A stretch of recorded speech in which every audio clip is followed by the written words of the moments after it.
Hello everyone, welcome to the Undercut, welcome to a special episode. Today we're going to be going through what it'd be like if Formula 1 was an Olympic sport, to pay homage to the Paris Olympics that have just finished on Sunday. We're going to take you through essentially what we think Formula 1 could look like in the Olympics logistically, also putting forward the drivers that we think would compete. But also, obviously, it's also fantasy, so we've thrown a bit of fantasy in there. But first of all, Jack, would the Olympics really ever work with Formula 1? Do they go hand in hand? No. Formula 1 and the Olympics does not work, man. I mean, it's hard to organise. Yep. It's taken us 2 weeks to even come up with something. It really has, and that's even stretch. It's a big stretch the way we've done it. And that was a stretch for us. It's hard to who does what. Is it just Formula 1? Is it all of motorsport? It's just a faff. And the essence of motorsport is to move around. The Olympics is in one situated place. Yeah. Which is never going to help either. So Olympics and F1 is never going to really cross paths unless they decide to follow on what we're about to say. Unless they somehow do it. We've probably came up with the best way they could do it. But like you mentioned, we've got an issue of... The reason F1 isn't a regular Olympic sport is because, like you said, a big part of F1 is visiting different locations, different cultures, different countries, and going racing there. And it's an international sport. And when you leave it to one race in one country, well, you've got one race, essentially. But then you have about 50 countries that could compete. So it's very tight. We know the Olympics isn't like half a year long. You can't have a championship. So what can you do? We're gonna suggest. What is this? We're about to suggest something, but quickly as well. I also want to mention another reason why it won't work is obviously the Olympics probably could take place within a summer break of Formula 1. I imagine the F1 season, if F1 was an Olympic sport, they probably would build the season around the Olympics and have the Olympics be in the summer break. Yeah. But one, that doesn't give the F1 drivers enough time off. And number two, I don't think a lot of the teams would allow the F1 drivers to race in the Olympics. Chances are no. If it did become a thing, it'd be put in most of their contracts. Yeah. You're not allowed to do the Olympics. Yeah, I could only really imagine maybe some F2 drivers doing it, F3, F1 Academy, maybe IndyCar. You can't... I don't even think IndyCar or Formula E, I don't think they'd be allowed to. You've got so many drivers. Probably not, no. But either way, let's go into what we have come up with for F1 Olympics. This is our pitch for an F1 Olympic sport. So, would you like to open us up to all of the categories that are allowed to enter? All the categories that we've come up with to enter, you've got Formula 1. Yep. Obviously, Formula 2, Formula 3, F1 Academy, IndyCar, Formula E, WEC, World Endurance Championship, and Le Mans. Yeah. And of course, you can have Formula 4, Renault, Super Championship, whatever it may be. You can have that in there. I mean, you could even have MotoGP, right? In there as well. Yeah, a push. So we imagine that this would be a spec series, so everyone would get the same car. I think it would have to be a spec series, really, to make it an even sort of playing field. And that's the main thing in the Olympics, is giving even sort of things, like all the athletes run on the same track. Yeah, it's the athlete themselves that makes the difference in the Olympics. That's the main essence of the Olympics. So you can't have like fucking Verstappen turning up in a Red Bull, and then you've got some random F2 Donny in his F2 car. Yeah, no, it's got to be a spec series. To be honest, the cars probably wouldn't even be F1 cars. They'd probably be closer to Formula 2 cars, really. Yeah, more than They'd be slower. Yeah. They'd be a lot slower, but it would be a spec series. Yeah, and the chances are the race itself would be a street circuit. Yeah. as probably. well. So, I mean, as we said, it's Paris has just gone. The race will probably be through the centre of Paris. Yeah, and this is another reason why it logistically might not work, is because to do that, you'd have to close Paris off for a day or Probably two. a week. Well, you could do it. You could do it in 2 days. You could do it in 2 days. It'd be a push. Maybe 3. In the middle of the Olympics as well. You'd have to close Paris. It'd be tight because you've got all the other sports going on as well. Yeah. So we've obviously every country in the world can compete in the Olympics, but we've had to only enter.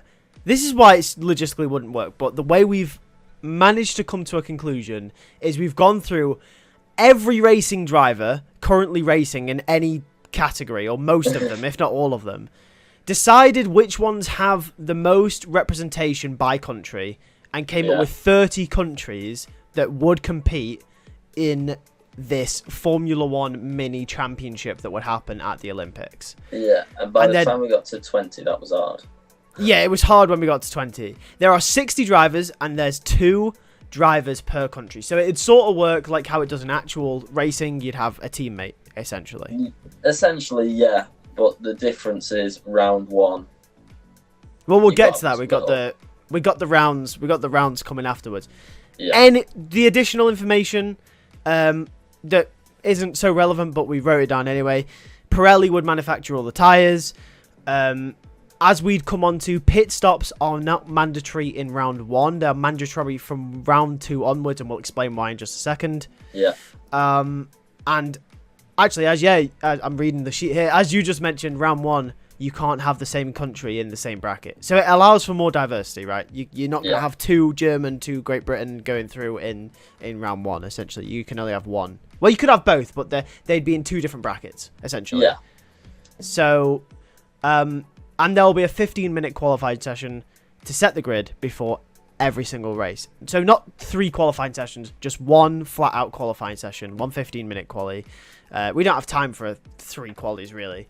So no, it's 15 minutes, set the grid, and then the race will take place pretty much as soon as they can after to hurry it up, because you don't have the time you have in F1 where you can lay it out Friday, Saturday, Sunday. You gotta bang it out. Yeah. Would you like to take us through the rounds then? The brackets. How does it work with these 60 drivers? Yes, so these 60 drivers. So round 1 is going to be a 15-lap race, so it'll be a 25% sort of thing. It's going to be split into 4 brackets. So 4 races. 4 races, essentially. 15 drivers per race. So that'll make you 60 drivers, and the top 10 from each bracket will go through to the next round. So the bottom 5 in the race, so 11th, 12th, 13th, 14th, 15th, eliminated. Move on to round 2. You double your race distance. You go up to a 30-lap race, 50% race, that is. You'll be at 2 brackets of 20 drivers. Top 10 go through again. Bottom 10 go out. Yeah. So that's when the pit stops will come in. So obviously, 15-lap race, you don't need a pit stop. It's a sprint race, really. It's a sprint race, essentially. 30-lap race, you will need to do a pit stop. And that could. This is when strategy now becomes a player in the bracket. Yes, and putting the 20 drivers together, you might be thinking, how do you put the drivers together from round 1 to round 2? So the brackets, so race 1 and race 2 that happening in round 1 will go together for round 2, and then race 3 and race 4 will go together for round 2 as well. To make 2 sets of 20 into 20. Yeah. And then finally, your round 3, full 100% race, 60-lap race, that is, and your top 20 will battle it out for the 3 medal positions, gold, silver, and bronze. And remember, there is a qualifying session before each of the races, so it keeps you'll have 4 qualies in round 1. Yeah, it keeps it as fair as possible, because some people might say, oh, well, if they're just lined up on the grid, then it's a disadvantage for those at the back. If there is a qualifying session, for example, a Lewis Hamilton or a Max Verstappen could mess up, and it could ruin their chances of getting through. So there is always that jeopardy, but it also gives the chance for the best drivers to shine, realistically. Exactly. And it's important. Like, you can't just have your favourite. You can't just have Hamilton on pole for everything, for example, and then put, I don't know, bloody Deruvula last. Poor Deruvula, man. Do you know what I mean? Yeah. It's just not fair. You got to give them a chance to put it on pole themselves. Yeah, exactly. Yeah. So now that we've worked out how logistically it would work as like a sort of like an overall knockout sort of category, I guess you could say, of the Olympics. Yeah. We've now got the countries that would compete and the drivers. Okay, let's take you through so we picked 30 countries and a very big push, by the way. There's not that many countries competing in motorsports than you'd think there are. There's 2 drivers of. Yeah, there's 2 drivers of both. 2. That's the main thing. You need 2. Like, you'll have plenty where there's 1. Yeah, you could go as far as to say, let's pick someone from go-karts, but it's got to be realistic, right? It's got to be drivers that could realistically compete against F1 drivers. It can't just be some random Donny. You know, it can't be just me because I've played the F1 game. It has to be someone. No. Yeah. Although. Hey, maybe they should make F1 an Olympic sport. Qualifying on F1 to try and get into the Olympics. Yeah, I know, that'd be mad, wouldn't it? So... Okay, well, this is very long. So we've got 30 countries. Let's take them in 5. So I'll name the first 5. You name the next 5. Let's go. So, and then we'll just do it in order. So for Great Britain, we've got Hamilton and Norris. For Germany, we've got Vettel and Hulkenberg. For France, we've got Gasly and Ocon. Netherlands, we've got Max Verstappen and Richard Verschoor. And for Spain, we have Fernando Alonso, Carlos Sainz. Yeah, Italy, we've got Antonio Giovinazzi and Antonelli. Australia, we got Ricciardo and Piastri. Finland, we went for Bottas and Kovalainen. Obviously, you've got a Raikkonen in there potentially, but he's probably enjoying his alcohol at the moment. He is. USA, you got your Sargent and Crawford. And then Mexico, Perez and Villa Gomez. Sargent made something. Yeah, Sargent's a foul. We'll see. Yeah, so then we've gone for Canada. We've got Stroll and Cyril. For Denmark, we've got Magnussen and Lundgaard. So it's quite a good. Denmark have a very underrated lineup there. For Thailand, we have Albon and I'm not gonna lie. I'm gonna butcher this guy's name. I've never heard of this guy before, but turns out he's a pretty decent young driver from one of the lower categories. His name is Inthrapathusavac. I'm so sorry. Inthrapathusavac. I can't. I'm so sorry. Apparently, he's a really good young driver, though. Japan, we've got Yuki Tsunoda and Iwasa. Very good lineup, that is. Very, very good. Good lineup. And to be fair, they have stuff in reserve. Like Kobe, they've still got Kobayashi, who could come in as well. So yeah, they've got good reserves. And Super Formula. All of Super Formula, basically. Yeah, exactly, yeah. And then China, we have Guan Yu Zhou and Yifi. Yeah. Brazil, you've got Degrassi and Bortoleto having a stunning season in F2. Yeah, Bortoleto must add that one. Tearing it up. Argentina, Colapinto and Canapino. Yep. Indonesia, Haryanto and Galil. Indonesia underdog, by the way. I did not expect them to have such good drivers. They have decent drivers. It is an underdog, to be fair. Venezuela, the return of Pastor Maldonado and Fernandez. We're loving Maldonado in there. Got to have Pastor. Belgium, Stoffel Van Dorn and Cordial. Yeah, Belgium got a very good lineup as well. These are all good lineups. They are decent lineups. We then went with Switzerland with Buemi and Muller, Sweden, Ericsson and Boganovic. Marcus Ericsson, that is, by the way. Very good driver. I think he deserved better in Formula 1, me personally. We then went with New Zealand with Hartley and Armstrong.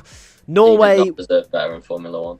No, Brendan Hartley definitely didn't. But he was so trash, wasn't he? Then we went with Dennis Hauger and Stenshorn.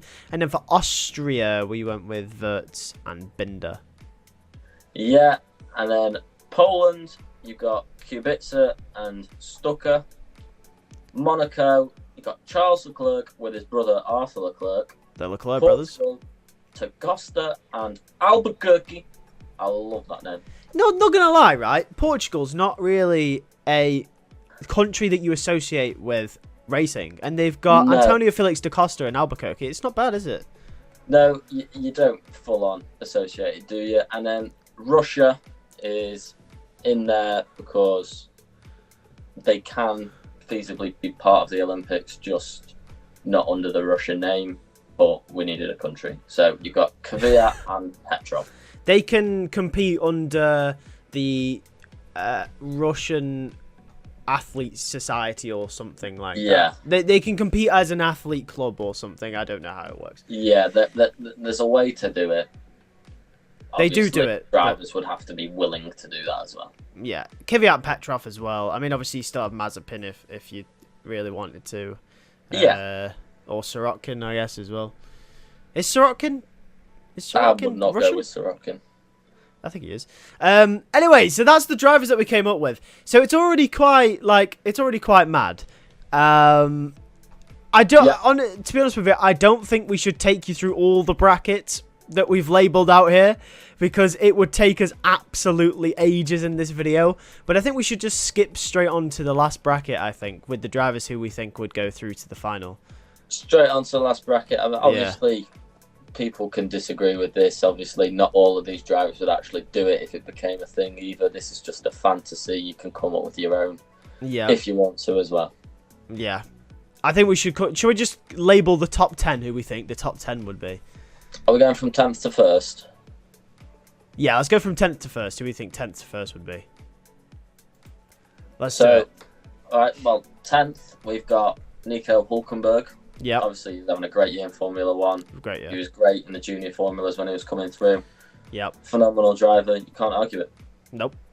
Great driver. Yeah. Do you want to go 9th? We'll interchange it. 9th, we've gone with Daniel Ricciardo. Made it through into the final as we worked out through the brackets, but very underrated driver. I think he'd do bits. Yeah. 8th, Valtteri Bottas. Again, top driver. We've seen his pedigree at Mercedes, winning all them championships. Fair play. Consistent. Yeah, consistent, especially in qualifying. Yep. Yeah, I think that would be a big benefactor for Bottas in this category. Yeah. 7th, we went with Carlos Sainz. Good driver. Good driver. A very good driver. I mean, the drivers ahead of him are also phenomenal drivers. Yep. So, you can't... And speaking of one directly above him in 6th, Lando Norris. Now, obviously, Lando Norris... I think these next 6 are very interchangeable and could be very circumstantial on the day. Yeah, I think very circumstantial, but once again, it is fantasy. Obviously they are interchangeable. I don't know. I think 1 and 2 could change. I think 3 and 4 could change. Maybe 5 could get in there. 5th, we've gone with Charles Leclerc. I think he'd do bits, wouldn't he? Yeah, he would do bits. I mean, it only popped up the other day was his Bahrain race when he was in Formula 2. He made that pit stop and came through the whole pack and won. It's ridiculous. Phenomenal driver. Yeah. Obviously, spec series as well. Yeah. Phenomenal. Absolutely phenomenal. 4th, none other than Sebastian Vettel, 4-time world champion. I mean, why wouldn't you have him in 4th? We love Seb. we do love Seb. I mean, the 3 ahead of him, probably the 3 that would beat him. Yeah, definitely. I mean, maybe since he hasn't raced, it is fantasy, so we're allowed to put Vettel 4th because obviously we're working off fantasy. But realistically, Leclerc, Norris, Leclerc, Norris, Sainz, Bottas, Ricciardo, Hülkenberg, even the people, he might even go out in one of the brackets. They probably all beat him. But it's fantasy. Leave us alone. We want Seb in 4th. Yeah. 3rd, we went with Fernando Alonso. Yeah, phenomenal driver, still going. I mean, again, chances are them young guns below might even beat him as well. Well, Fernando's it's Fernando forever Alonso, consistent. Yeah, it is. It's Fernando Alonso. Yeah, that's a bronze medal, by the way. Bronze medal for Fernando. That is a bronze medal. In the silver medal position, we did put Max Verstappen. Yep. There's no denying how good of a driver he is. Definitely could easy get gold without a shadow of a doubt. But obviously the gold. We don't like the guy. So No, come on, that's harsh. I don't like the guy. The gold, of course, has to go to Lewis Hamilton. Yeah. I mean, you obviously are ranking them based off your personal bias, but also slightly who you think the best driver is. Yeah. It's very interchangeable. Hamilton could even go out in a bracket if he gets an unlucky turn 1 collision, or you don't ever know, do you? The thing is, everyone can go out in a bracket. You don't know. It's just an opinion, and everyone can have their opinion. You might all have like a separate top 20. Well, that's it. I want to give a shout out to Piastri. I think he'd do well. Degrassi and Bortoletto, I think, would do very well. Antonelli, I think would. I think Antonelli would genuinely could break top 5 as well. I think he very much could. Awasa, I think, is very underrated. Giovinazzi, I think, is a very underrated driver as well.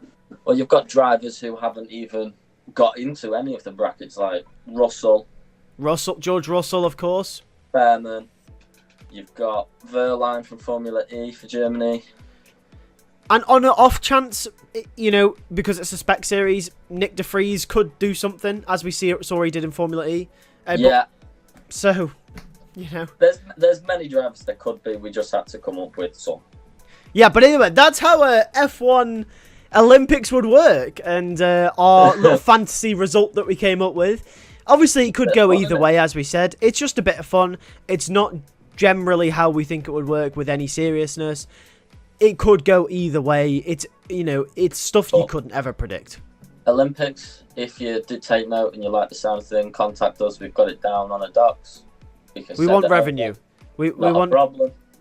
We want shares, by the way, if it does go through. Yeah. The Undercut want to part. Okay. I want the Undercut logo. I want the Undercut logo on every single car that races. All right. Anyway, thank you for watching. That is how F1 would be in the Olympics, and we'll see you next time.